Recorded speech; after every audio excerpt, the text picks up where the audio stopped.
ఇప్పుడు ఆ చంద్రగిరి లాంటి చోట రాజకీయాలు చేయడం కోసం భాస్కర్ కొడుకును ఇటు వాళ్ళందరినీ ఎలిమినేట్ చేయాలని చెప్పి, తప్పించేయాలని చెప్పి, ఏంది ఇది రాజకీయాలు?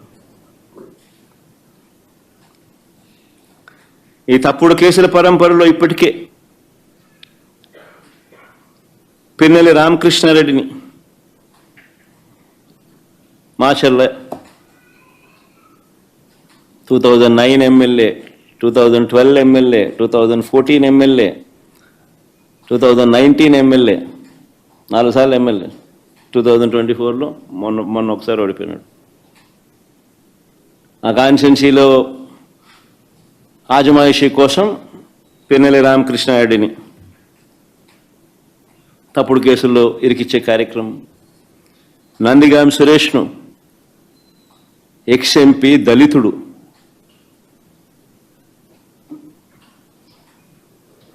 రెండుసార్లు జైల్లో పెడుతున్నాడు. ఒకసారి జైల్లో పెడితే 4 రోజులు జైల్లో పెడితే సుప్రీంకోర్టు దాకా కూడా పోయినాం. కింద మీద పడి ఎట్లనో తనను విడిపించుకొని వచ్చినాం. బెయిల్ తీసుకొస్తే మళ్ళా అరెస్ట్.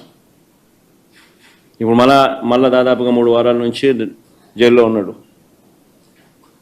సురేష్ భార్య, ఆవిడ మీద కూడా కేసులు.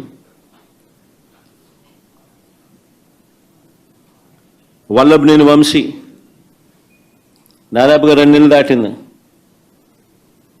ఒక కేసు అయిపోతానే మళ్ళీ ఇంకొక కేసు, ఒక కేసులో బెయిల్ వస్తూనే మళ్ళీ ఇంకొక కేసు. ఇప్పుడు 11 కేసులు అయినట్టున్నాయి. జోగి రమేష్ కొడుకును కాకాని గోవర్ధన్ని,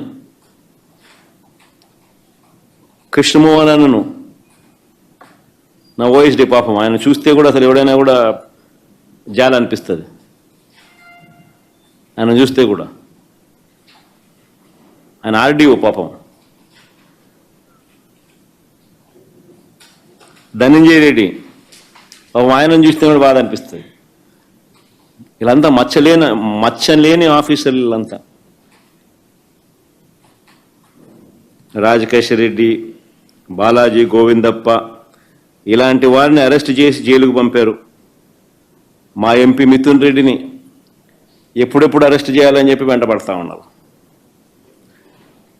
మా పెద్దిరెడ్డి రామచంద్రారెడ్డిని చంద్రబాబు నాయుడిని ఎప్పుడో కాలేజ్ టైంలో ఎప్పుడో కొట్టినాడంట ఆయన. ఆ కోపం ఇప్పటికి కూడా ఉంది. వాళ్ళ కొడుకుని అరెస్ట్ చేయాలంటాడు, వాళ్ళ నాయన్ని అరెస్ట్ చేయాలని అంటాడు.